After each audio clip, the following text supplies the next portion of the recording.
दर्शक महानुभावहरू नमस्कार। सवाल बालबालिकाका विचार वयस्कका यो हो कार्यक्रम बाल अधिकार विमर्श। बाल अधिकार विमर्शको यो 20औं श्रृङ्खलामा म कृष्ण सुवेदी भारद्वाज मित्र यहाँहरू समक्ष उपस्थित छु। मसँग आज सधैँझै दुईजना व्यक्तित्वहरू हुनुहुन्छ। मधेसी आयोगका मान्य अध्यक्ष विजय कुमार दत्त, डाक्टर विजय कुमार दत्त मेरो साथमा हुनुहुन्छ। त्यसै अर्का व्यक्तित्व मध्य प्रदेशमा बालबालिकाका अधिकारका लागि लामो समयदेखि क्रियाशील रहनुभएका एकजना युवा अभियन्ता ब्रिजमोहन कुशवाहा। आउनुहोस् दर्शक महानुभावहरू, उहाँहरूलाई स्वागत गरौँ। बाल अधिकार विमर्शमा यहाँहरू दुवैजनालाई हार्दिक स्वागत गर्दछु।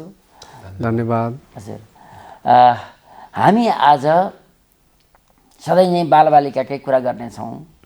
कुरा राष्ट्रिय हुनेछन्, तर अलि धेरै चाहिँ मध्य प्रदेशसँग जोडिएर हामी छलफल गर्न प्रयत्न गर्नेछौँ। म सबभन्दा अगाडि डाक्टर साहबसँगै प्रश्न गर्न चाहन्छु। डाक्टर साहब, हामी यो बालबालिकाको संरक्षणको लागि संसार सामु अत्यन्तै गर्वसाथ उभिएका छौँ। त्यो डकुमेन्टमा संविधानदेखि ऐन कानुनदेखि धेरै कुराहरू हाम्रा राम्रा बनेका छन्, तरै पनि कतिपय सवालमा समस्याहरू ज्यूका त्यौँ छन्।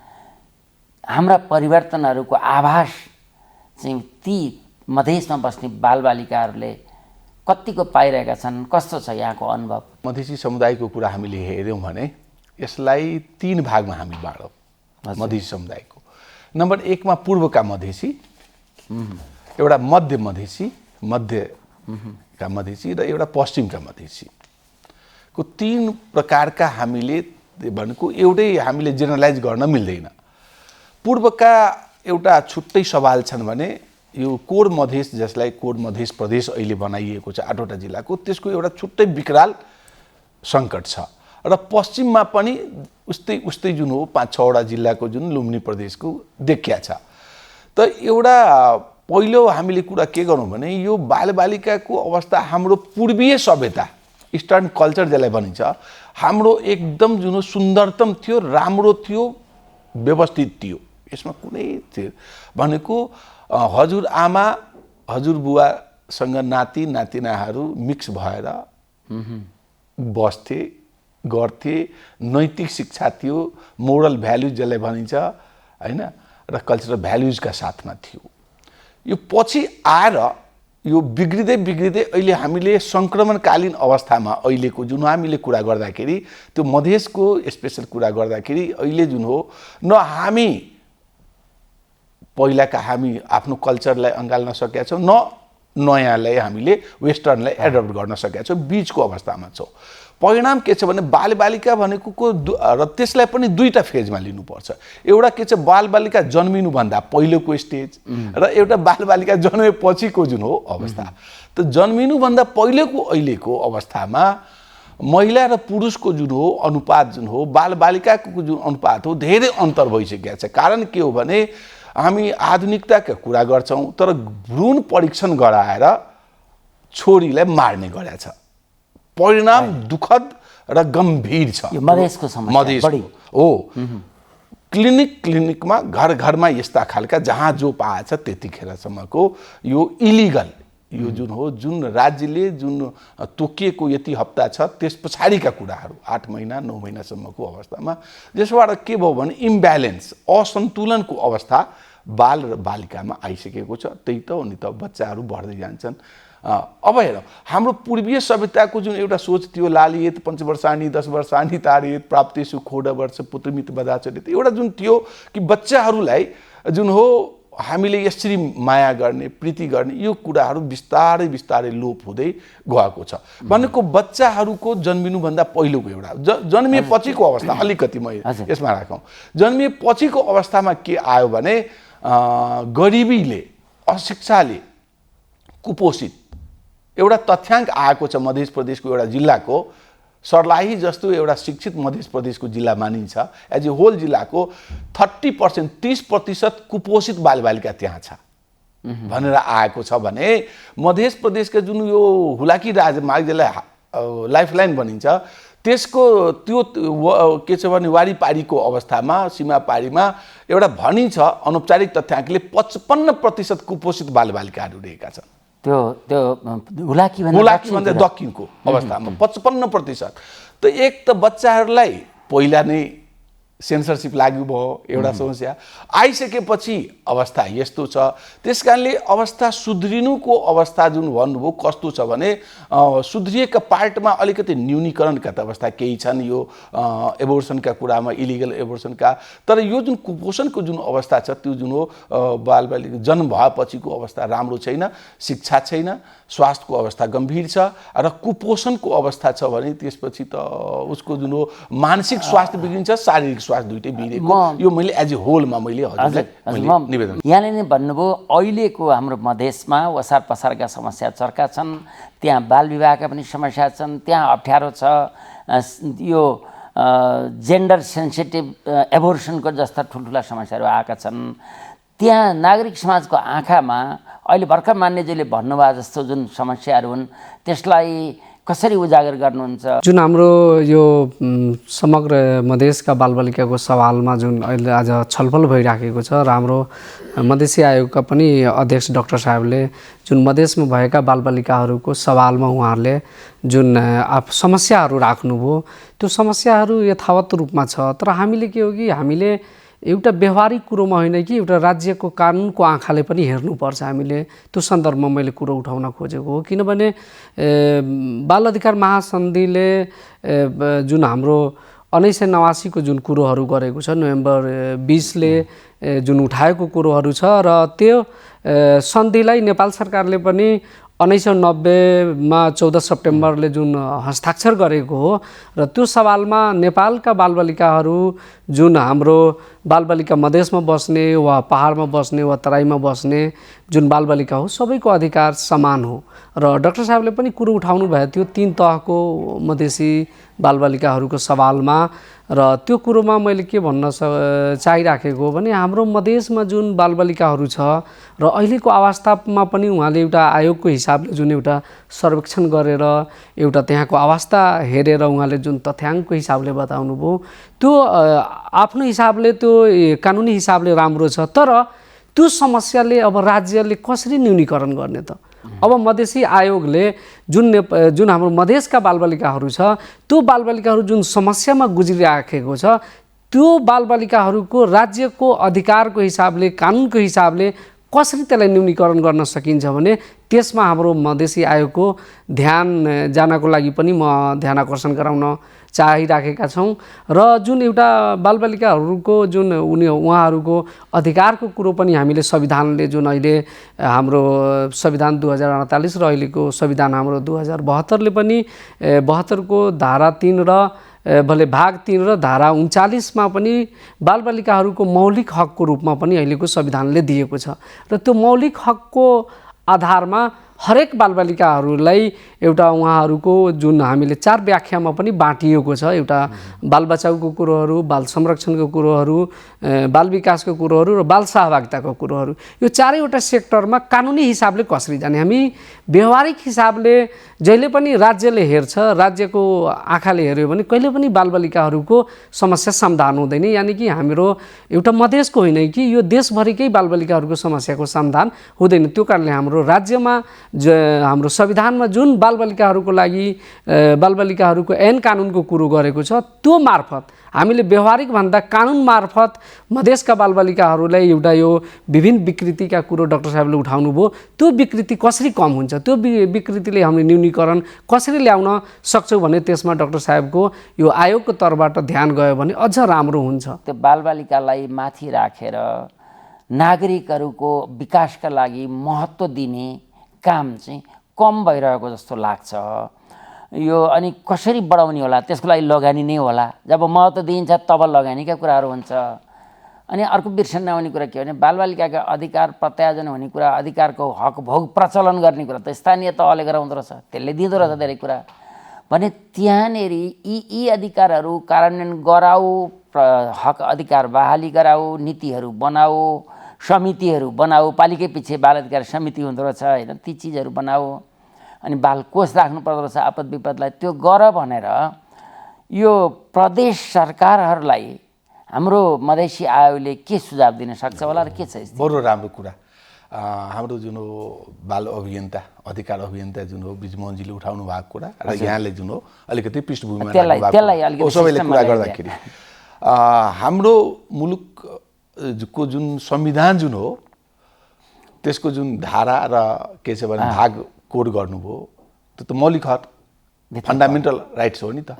त्यो त अत्याज्य हो नि त हैन, एभोइड गर्न सकिन्न नि, अपरिहार्य हो नि त हैन।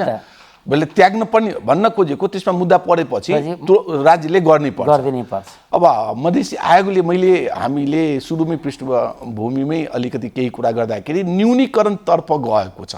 यसमा यहाँहरू जस्ता अभियन्ताहरू हजुरहरू जस्ता जुन हो अभियन्ताहरू र सबै साथी नागरिक समाजका अगुवाहरूको समन्वय र सहकार र यो मधेसी आयोगको र अरू आयोगहरू पनि यहाँ जुन हो संवैधानिक आयोगहरू जुन अधिकारमुखी आयोगहरू रहेका छन् ती आयोगहरूको समन्वय रूपले यी सबैलाई हामीले प्रत्येक वर्षको प्रतिवेदनमा हजुरले आश्चर्यको कुरा के लाग्छ भने एउटा रिपोर्ट आएको छ 78-79 को आर्थिक वर्षको त्यसमा मध्य प्रदेशमा सबभन्दा बढी जुन हो ट्राफिकिङ भएको छ गर्ल्स ट्राफिकिङ भनेको बालबालिकाको सबभन्दा बढी भएको छ बच्चाहरूको सबभन्दा बढी जुन हो अपहरणको कुरा त्यहाँ छ। त यी कसरी रोक्ने त्यसका लागि हामीले के गर्यौं भने प्रदेश सरकारलाई के भन्यो भने उसले के भन्छ हामीसँग कुनै छ न प्रहरी छ न सुरक्षा छ न केही छ न सिडिओ यो 3 तह भन्छन् यहाँ 4 तह छ भन्छन्। अब के छ एउटा संघीय तह छ एउटा प्रदेश तह छ र बीचमा एउटा जिल्ला तह छ त्यसमा सिडिओ साहेबहरू हैन उहाँहरूको भनाइ के हो हाम्रो अन्तर्गतमा कोही पनि छैन न प्रहरी छ न यो प्रशासन छ भने हामीले के गर्ने उहाँहरूको र स्थानीय तह जुन हो सबभन्दा महत्त्वपूर्ण हो। तर स्थानीय तहले जुन गर्नुपर्ने कामहरू मलाई लाग्दैन कि 40% भन्दा बढीले अहिले पनि ऊ महिला जुन हो शाखालाई यो बालबालिका शाखा पनि जिम्मेवारी दिएको 40% पनि छैन, लेस देन 40% छ। त यसबाट स्थानीय तहको सोच के देखियो भने यो 6 वर्ष संहिताको 5.5 वर्ष भयो हैन। यो स्थानीय सरकारले यसप्रतिको पोजिटिभ एटिच्युड छैन। यो किनभने बालबालिका यहाँ त के छ भने no vote no note no vote भनिन्छ। भन्न खोजेको NOTE नोट भनेको टिप्पणी म यो बुझाउ यो नोट होइन है रुपियाँवाला नोट होइन म स्पष्ट रूपमा गर्न चाहन्छु। त टिप्पणी कसको हुन्छ भने जो भोटर हुन्छ त बालबालिका त भोटर छैन उसका जुन आवाज पुग्दैन किनभने भोइसलेस हो बच्चाहरू हैन। त बच्चाहरूको कर्तव्य देखाउने गराउने आमा बुवाले छैन। अर्को कुरा एउटा ठुलो समस्या के देखिएको छ भने जन्म दर्ता हुँदैन मध्य प्रदेशको। किनभने अब त्यो हजुरले आश्चर्यको कुरा एउटा कुरो के लाग्छ भने मलाई लाग्छ 60% मैले बाल विवाहको जुन हो मध्य प्रदेशको 8वटा जिल्लामा सर्वे गरेको थियो कति प्रतिशत बाल विवाह हुँदो रहेछ जुन त्यसमा मध्य प्रदेशमा 40 to 60% सम्मको बीचमा रहेछ। अब ती बाल विवाह भनेको 20 वर्ष नपुगिकन बच्चा विवाह हुन्छ अनि 20 वर्ष पुग्दा 2-3 वटा बच्चा भइहाल्छ। एज ए मुलुकको सम्पूर्णमा जन्मदर घटेको छ तर मधेसको जुन हो केही जातमा केही समुदायमा हेरौँ त त्यो त बढेको छ। र त्यसको जुन बच्चाको जन्मदर्ता छैन त्यो स्कुलमा जाँदैन बच्चाको जुन पोषणवाला जुन पैसा पाउनु पर्यो त्यो पनि पाउँदैन।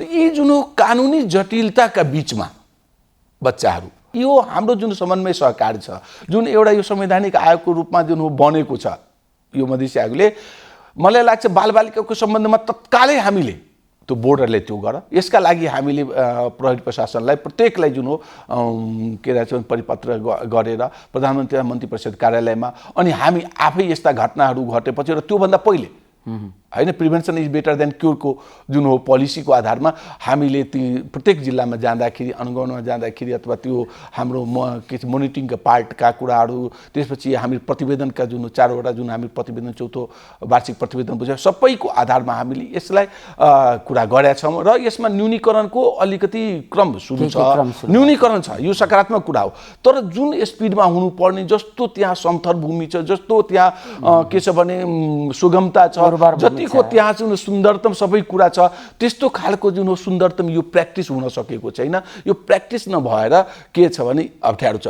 ऐन कानुन हाम्रो मुलुकले जति बनाएको छ त्यो ऐन कानुनलाई कम्तीमा प्रयोग गर्ने प्रयास गर्यो भने, सदुपयोग गर्ने प्रयास भयो भने धेरै समस्याहरू अधिकार र कर्तव्यका हुनेछन्। तर भएको के छ भने हामीले सबै कुरा बोल्छौँ, अब अहिले पनि रेटिफाई गरेको छैन हाम्रो, होइन सन्धि बाँकी नै छ भन्न बाल अधिकार महासन्धि रेटिफाई भएको छैन। अब किन भएको छैन भने यहाँ जुन हो, यहाँ त के छ भने जो सडकमा आयो, जो बोले, जो गर्यो त्यसको तुरन्तै उदो रहेछ। बोल्नेको के बिग्छ, नबोल्नेको केही बिग्दैन भन्छ। त्यो बालबालिकाहरूको अवस्था यस्तो छ। तर ती बोल्ने भनेको हामी हौ। ब्रिजमोहनजी, यहाँले जुन भर्खरै चाहिँ हाम्रो डाक्टर साहबले चर्चा गर्नुभयो मान्य विजयले कि बालबालिकाको ओसार पसार पनि व्यापक रूपमा भएको छ, खुला सिमानाबाट हामीले लिनुपर्ने लाभ चाहिँ लिन सकेका छैनौँ, नोक्सानहरू भएको छ, अप्ठ्यारो भएको छ। तपाईँहरूले के गर्दै हुनुहुन्छ? नागरिक समाजको तर्फबाट हेर्दाखेरि खास गरी हामी जहिले पनि हामी राज्यले जुन कानुन बनाएछ त्यो कानुन कसरी कार्यान्वयन हुन्छ त्यसमा बढी हाम्रो ध्यान आकर्षण हुन्छ। किनभने राज्यले कानुन बनाउँछ अनि राज्यका निकायहरूले पनि त्यो कार्यान्वयनको लागि जहिले पनि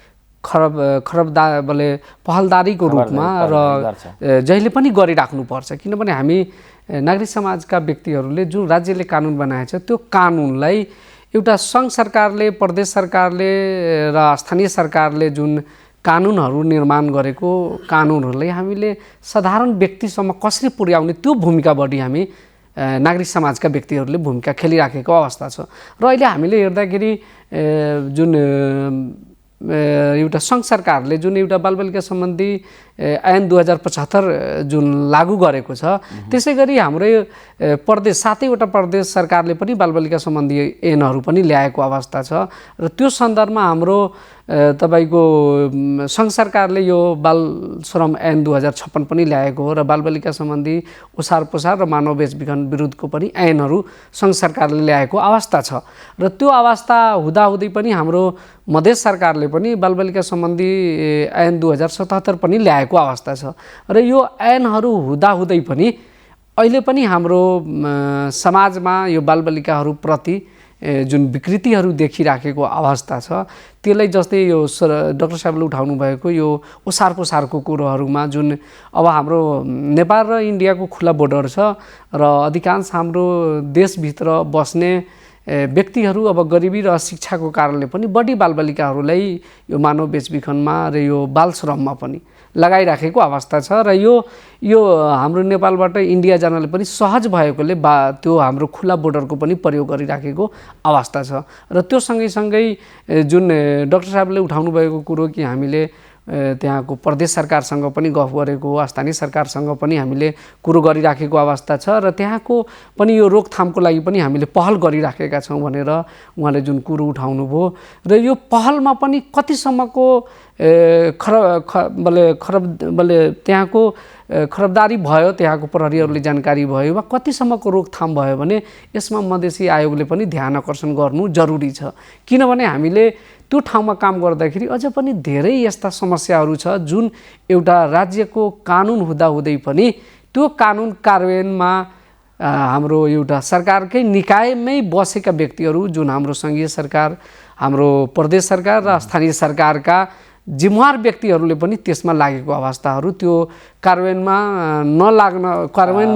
त्यो कार्यान्वयन नहुनको लागि पनि त्यसमा भूमिकाहरू तपाईको र हजुर अर्को एउटा चाहिँ कार्यान्वयन भएन भन्ने चिन्ता तपाईको हो, चिन्ता देखेको अवस्था छ। अर्को एउटा कुरो के भने तपाईहरुले यो खबरदारी गर्ने क्रममा बालबालिकाहरूलाई सहयोग गर्ने काम पनि गरिरहनु भएको छ।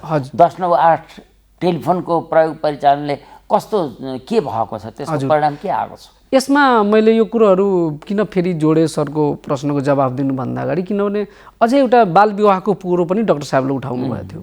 किनभने हाम्रो यो 40 देखि 60% बाल विवाहको अवस्थाहरू रहेछ। डरलाग्दो हो नि। हो, डरलाग्दो।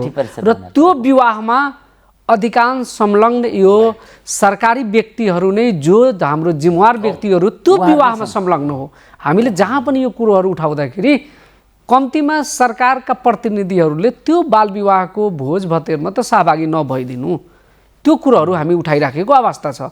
र हामीले उठाउँदा पनि हाम्रो जनप्रतिनिधिहरू त्यहाँको यो हाम्रो प्रहरी प्रशासनका व्यक्तिहरू र एउटा जनप्रतिनिधिहरू पनि, एउटा मन्त्री सरहको व्यक्तिहरू आफ्नो भोटर राइट्सको लागि पनि यो बाल विवाहमा भोज खान जाने, मजाले त्यहाँ बस्ने त्यो अवस्थाहरू रहेको अवस्था छ मधेसमा र त्यसले खरबदारी गर्ने अभियानमा पनि हामी लागिराखेको अवस्था छ। र सरले जुन 1098 को कुरो उठाउनुभयो, जुन अहिले हाम्रो राष्ट्रिय बाल अधिकार परिषदको सहयोगमा, हाम्रो प्रदेश सरकारको सहयोगमा र स्थानीय सरकारको समन्वयमा पनि विभिन्न हाम्रो साथै प्रदेशमा पनि बाल हेल्पलाइन 1098 सञ्चालन रहेको अवस्था छ। र त्यो सन्दर्भमा हामी मधेसमा पनि हामीले संरक्षण नेपालको समन्वयमा बाल हेल्पलाइन 1098 सञ्चालन रहेको छ। र यो जति यो समस्याहरू रहेछ, जुन बाल विवाहको कुरो गर्नुभयो, जुन ओसार पोसारको कुरो गर्नुभयो, जुन यो बाल श्रमिकको कुरो गर्नुभयो, यस्ता बालबालिकाहरूलाई हामीले संरक्षण जोगाउनको लागि पनि यो 1098 ले काम गरिराखेको अवस्था छ। र अहिले हाम्रो नेपालको 2-3 वटा जुन ओसार पोसारमा परेका बालबालिकाहरू इन्डियाका विभिन्न ठाउँमा, हाम्रो ठुलो सहर जस्तै दिल्ली भयो, बम्बे भयो, तपाईको पाटना भयो, त्यस्ता ठाउँहरूमा पनि नेपालका अधिकांश बालबालिकाहरू यो बाल विवाहको इस्युमा परेको, यो मानव बेचबिखनको को इस्युमा परेको, बाल श्रमिकको इस्युमा परेको त्यस्ता बच्चाहरूलाई पनि, बालबालिकाहरूलाई हामी नेपाल सरकारको ऐनभित्र, कानुनभित्र रहेर त्यो बच्चाहरूलाई उद्धार गरेर ल्याएर अहिले परिवारमा हामी पुनर्स्थापन गर्ने कामहरू गरिराखेको अवस्थामा पनि अहिले रहेका छौँ। सङ्घीय प्रणालीमा केन्द्रले अथवा त्यो सङ्घीय सरकारले स्थानीय सरकारलाई आदेश दिन सक्छ त, यति गर भनेर भन्न मिल्छ? यो समन्वय र सहकार गर्न सकिने प्रत्येक ठाउँमा छ। सबैको काम कर्तव्य अधिकार सङ्घीय सरकारको, प्रदेश सरकारको र स्थानीय सरकारको छुट्टै रहेको छ। तर के छ भने चेन अफ कमान्ड कहाँ छ? अर्थ मन्त्रालयमा छ, हैन? स्रोतमा छ, हो, यही छ, हैन? भन्न खोजेको म्याक्सिमम सबै कुरा त यही सिंहदरबारभित्र छ नि त। अनि सङ्घीय मन्त्रालय छ, स्थानीय तहलाई चेन अफ कमान्डमा यो भयो कि भएन, यो गर्यो कि गरेन, यता भयो कि भएन, यी सम्पूर्ण कुराको लागि त त्यहाँबाट छ। अनि त्यसपछि जुन यो मन्त्रालयहरू रहेका छन्, त्यस कारणले मलाई के लाग्छ भने माथिबाट, हैन, बनायो भने हुन त अटोनोमस भनिन्छ स्थानीय सरकारलाई, सबै सरकारले भनिन्छ, तर स्थानीय सरकार त अझै बढी छ। कार्यपालिका, व्यवस्थापिका र न्यायपालिकाकै 3 वटै अधिकार छ त्यहाँ छ। तर भएको के चाहिँ किन भएन भने अब प्रश्न आयो। 136 पालिकाको मध्य प्रदेशको 136 यो स्थानीय तहमा किन भएन? यसो कारण के हो भने इङ्ग्लिसमा एउटा भनाइ चाहिँ as you sow so you reap, जस्तो तपाईँले लगाउने त्यस्तै पो पाउने हो त। यो निर्वाचन प्रणाली, अब हामीले राजनीति कुरा गर्न मिल्दैन, तर त्यो निर्वाचन प्रणालीले के गरेछ भने कस्ता खालका हामीलाई जुन हो जनप्रतिनिधिहरू आए त, उनीहरूको चाहिँ इन्ट्रेस्ट कतातिरको इन्ट्रेस्ट छ। अब हेरौँ त, अब हाम्रै राजनीतिक दलका जुन हो महत्त्वपूर्ण व्यक्तित्वहरूले, जुन केन्द्रीय व्यक्तित्वहरूले कि एउटा पालिका स्थानीय तहमा 10 करोड रुपियाँ खर्च गरेर 10 खर्च भएको छ, त इन्ट्रेस्ट कतातिर भयो? ऊ बालबालिका कहाँ हुन्छ, महिला कहाँ हुन्छ, ज्येष्ठ नागरिक कहाँ हुन्छ? यो हामीले राजनीति कुरो गर्न मिल्दैन। तर उहाँहरूकै शब्दहरूलाई पैँचो लिएर बोल्दाखेरि यो पैसा दियो त, जस्तो लगाउने हैन त्यस्तै त पाउने हो। त्यस कारणले यो अत्यावश्यक छ कि हामीले यो बालबालिकाको लागि जुन हाम्रा कर्णधार त बालबालिका, भोलि त हामी, हैन, हिजो त बालबालिका भए पो हामी अहिले यहाँ वयस्क भएका छौँ। तर त्यस कारणले हामीले सकारात्मक रूपमा सोच दिनुपर्छ र विचार गरेर यसलाई जुन इम्प्लिमेन्टेसनका पार्टलाई प्रभावकारी रूपमा लैजानुपर्छ। बालबालिकालाई महत्त्व दिने र त्यसमा लगानी गर्ने, त्यसको लागि महत्त्वपूर्ण ढङ्गले काम गर्नुपर्दछ, केन्द्रदेखि प्रदेशदेखि स्थानीय तहले भन्ने कुरा आयो। यो सवालमा छोटो केही राख्नुहुन्छ कि? नेपालको जनसङ्ख्या जुन रहेको छ, जनसङ्ख्याको आधी सङ्ख्या भनेको बालबालिका नेपालको हो। र हामीले जुन बालबालिकालाई हामीले जुन अपेक्षा राखेका छ राज्यले एउटा हाम्रो नेपालका बालबालिकाहरू एउटा राम्रो हुनु पर्यो र एउटा गतिशील पनि हुनु पर्यो र भोलि गएर राज्य हाँक्ने हैसियत पनि भएको हुनु पर्यो। त्यो अवस्था राज्यले जहिले पनि सोध्छ। तर के रहेछ भने बालबालिकाको अवस्था अहिले हेर्दाखेरि हामीलाई नाजुक नै भएको हामीले मतलब हेरिराखेका अवस्था छौँ। र मेरो जुन पहिला पनि बालबालिकाको विभिन्न लक्षित वर्गहरूको लागि तोकिएकै एउटा मापदण्ड हुन्थ्यो र बजेट छुट्याएर त्यो वर्गहरूको लागि काम गर्ने परम्परा पहिला थियो। र अहिले के भएछ भने आवश्यकता अनुसारको स्थानीय तहले छुट्याएर काम गर्न सक्ने भनेर उहाँहरूलाई एउटा खुला गरिएको छ। र खुलाकै सन्दर्भमा के गर्दाखेरि अबको बालबालिकाहरूलाई एउटा राम्रो बनाउनको लागि एउटा हाम्रो भोजपुरीमा कहावत पनि छ, तपाईँलाई छिटो पैसा चाहियो भने नगदे बाली हामीले लगाउनु पर्यो खेतमा, अनि केही दिनपछि अलिकति बढी पैसा चाहियो भने हामी रुख बिरुवा रोप्नु पर्यो भनेर। र धेरै दिनको लागि आर्थिक पैसा चाहियो भने अलि धेरै दिनको लागि चाहियो भने आफ्नो बालबालिकाहरूलाई पढाउनु पर्यो, शिक्षामा लगानी लगाउनु पर्यो। त्यसैले अहिलेको स्थानीय सरकारले हाम्रो यो जुन हाम्रो अहिलेको बालबालिकाहरू छ त्यो भविष्यको लागि राम्रो बनाउनको लागि बालबालिकामै बढी लगानी लगाउनुपर्छ। यहाँहरू दुवैजनाको अत्यन्त महत्त्वपूर्ण समय र विचारका निमित्त कार्यक्रम बाल अधिकार विमर्शको तर्फबाट हार्दिक हार्दिक धन्यवाद व्यक्त गर्न चाहन्छु। धन्यवाद।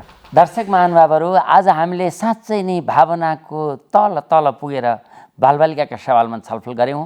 अझ खास गरी मधेसका बालबालिकाको सवालमा छलफल गऱ्यौँ। मधेसमा भएका समस्याका बारेमा छलफल गर्न प्रयत्न गऱ्यौँ। यहाँहरूले हाम्रो कार्यक्रम हेरेर साथ दिनुभयो।